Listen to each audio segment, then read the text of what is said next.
qualidade, a pertinência e a importância do trabalho que o grupo fez, mas também uma autoavaliação do grupo. E nós vamos pedir a você para fazer uma avaliação dos professores e da proposta. Nós queremos aperfeiçoar essa proposta de um curso dessa natureza, de extensão e graduação, para a oferta anual na UNB. Então, concluindo, não sei se seria agora, mas esses são alguns temas que nós selecionamos pensando nesse trabalho de pesquisa do grupo sobre nossa orientação. Tá? Sementes crioulas cultivares ou tradicionais na agricultura sustentável. Por que é importante? A integração entre sistema agroecológico, sistemas de cultura e sementes crioulas. Que aspectos o grupo poderia estar elaborando com mais foco? Por que melhoramento genético participativo descentralizado? Qual a diferença dele em relação ao centralizado? Também pode ser um bom tema para o grupo trabalhar, fazer um foco nisso. Práticas de produção agroecológica de sementes, porque precisamos delas desesperadamente no país. Outras sugeridas, a prática do campo em experiências coletivas e comunitárias. E aí já é o processo técnico do melhoramento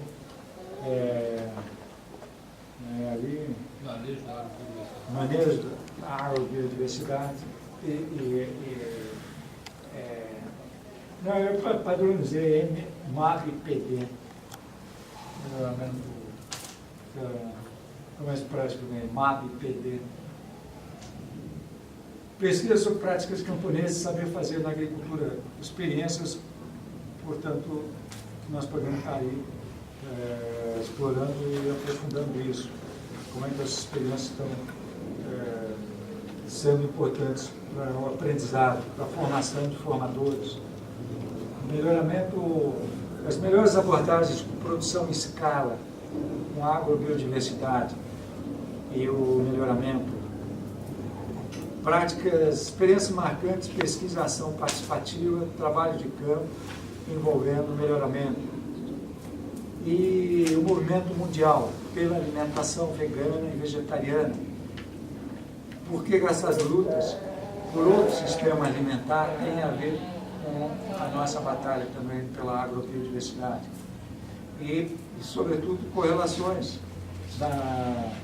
com base em produtos agroecológicos e orgânicos e um movimento pela revisão dos critérios de análise de alimentos que afetarão no futuro próximo a produção de carne, açúcar, álcool, destilados, todas as indústrias que utilizam alimentos transgênicos.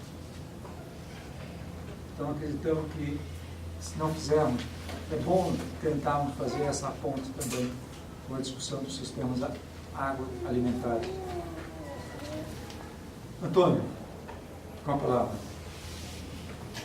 Eu acho que, assim, quem é acadêmico não se assusta, quem não é acadêmico não se assuste nada.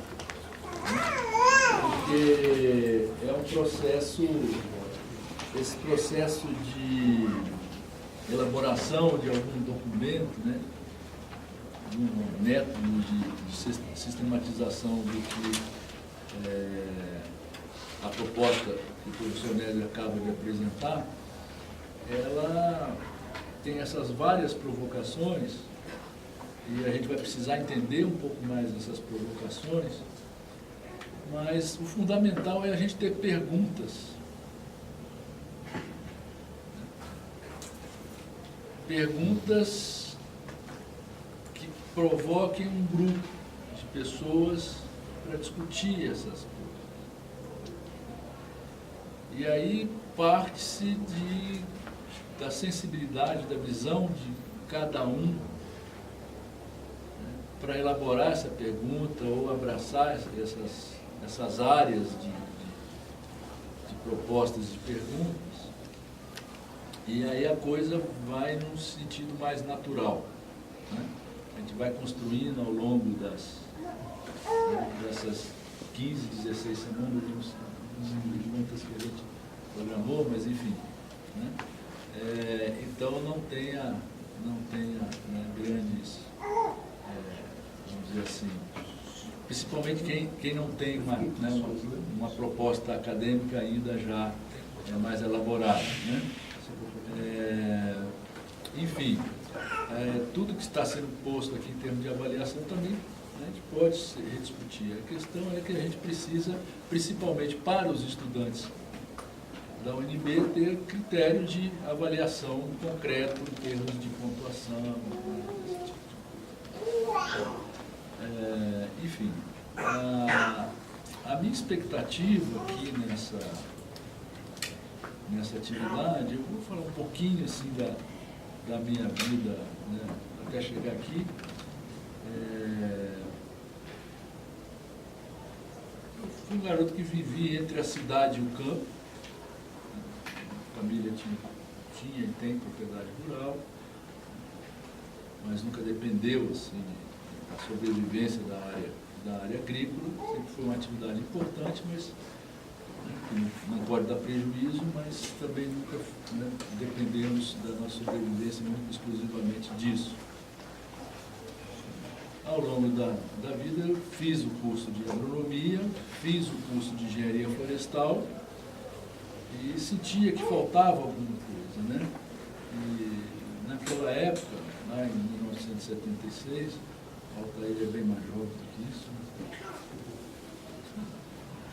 a gente não tinha muitos conceitos de agricultura alternativa, né, e produção orgânica, não tinha essa informação e essa riqueza de iniciativas que tanto a academia quanto os movimentos sociais, né, essas práticas todas colaboram para o nosso questionamento.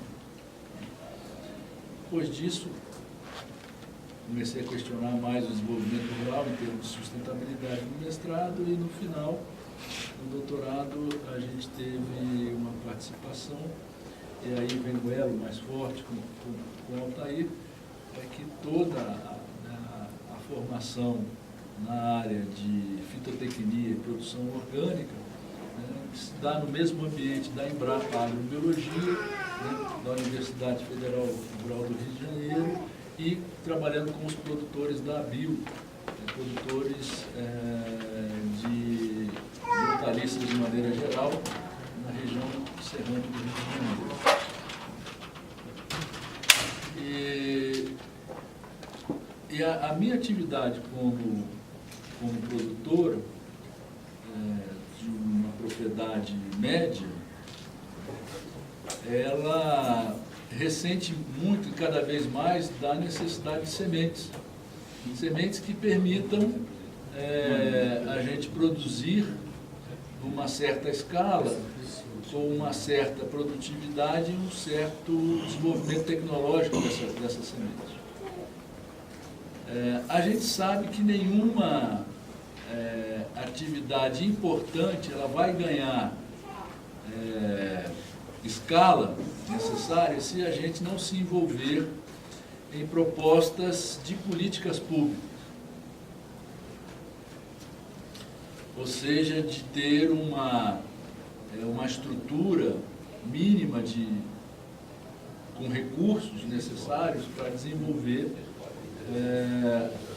a pesquisa, o ensino, né, a extensão e a produção junto ao produtor do seu.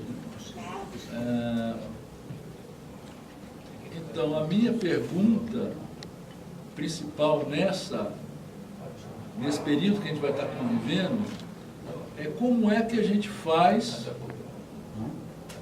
para desenvolver sementes crioulas e grãos também, mas basicamente sementes crioulas capazes de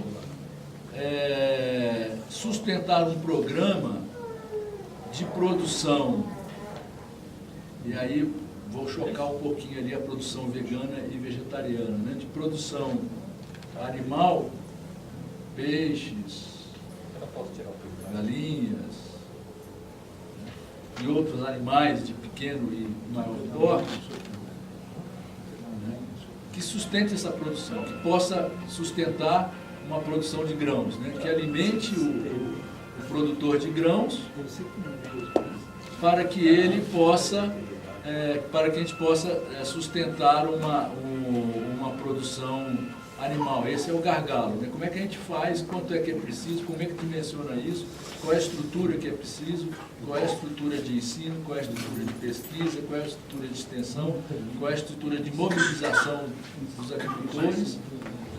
Então a minha pergunta é nesse sentido, né? Nós temos condição de fazer um debate, né, capaz de influenciar, né, as políticas dentro do Distrito Federal para que, né, haja uma produção de sementes crioulas, né, capazes de ter uma escala e manter, né, a produção de grãos de maneira geral, milho, soja, enfim, e outras cereais e leguminosas, né, para sustentar uma produção, né, orgânica no Distrito Federal. Como é que a gente responde isso?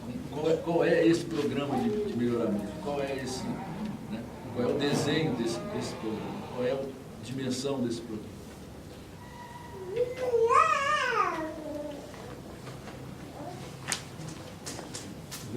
É isso. Doutor Altair, boa palavra.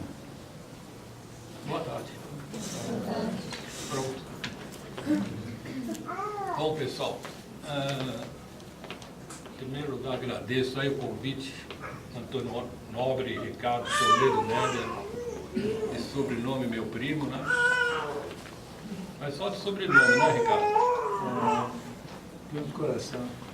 Mas a ideia da minha participação, ela será mais para tentar nivelar um pouco sobre essas questões conceituais, principalmente que envolvem agrodiversidade, agroecologia, recursos genéticos, melhoramento genético, quais estratégias importantes que podem ser trabalhadas com isso. E nessa primeira parte, eu apenas quero trabalhar como que surgiu o conceito da agrobiodiversidade. Eu acho que esse é o primeiro ponto-chave, porque como o curso chama Agrobiodiversidade e Adequação Sociotécnica, eu acho que é bom o pessoal estar com esse conceito da agrobiodiversidade bem nivelada, né? Então, acho que vai ser uma coisa mais simples na minha apresentação agora, para poder estimular o debate mais na frente, junto com o Ricardo e com o Antônio Nobre, na adequação sociotécnica. Então, a ideia basicamente é essa. Ele colocou meu currículo vitae lá, né? Só que esse currículo vitae, ele é uma história longa, viu, Ricardo?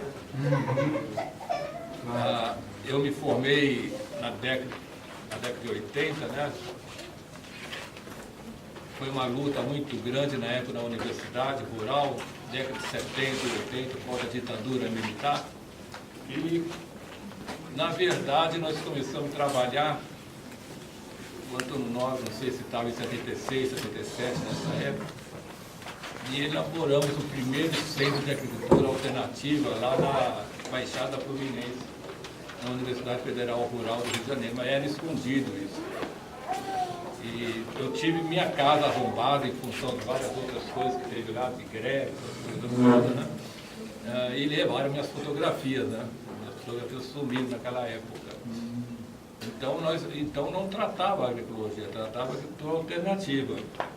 Acho que era um receio meio grande sobre essas coisas todas, né? E na década de 80 eu virei monitor de genética quantitativa na universidade.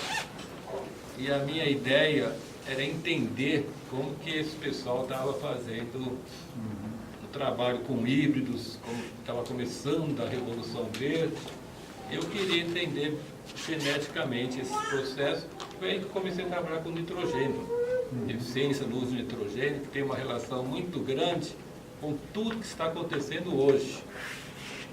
Se vocês forem falar em herbicida, glifosato de amônia, transgenia, tudo tem relação com nitrogênio, né? E eu começamos a trabalhar com bactérias diazotróficas para fixação em milho, foi indo nesse processo, formei, fui para o Paraná, começamos um trabalho com a Organização das Cooperativas do Paraná, com variedades de milho, e logo depois fui fazer o mestrado em Piracicaba.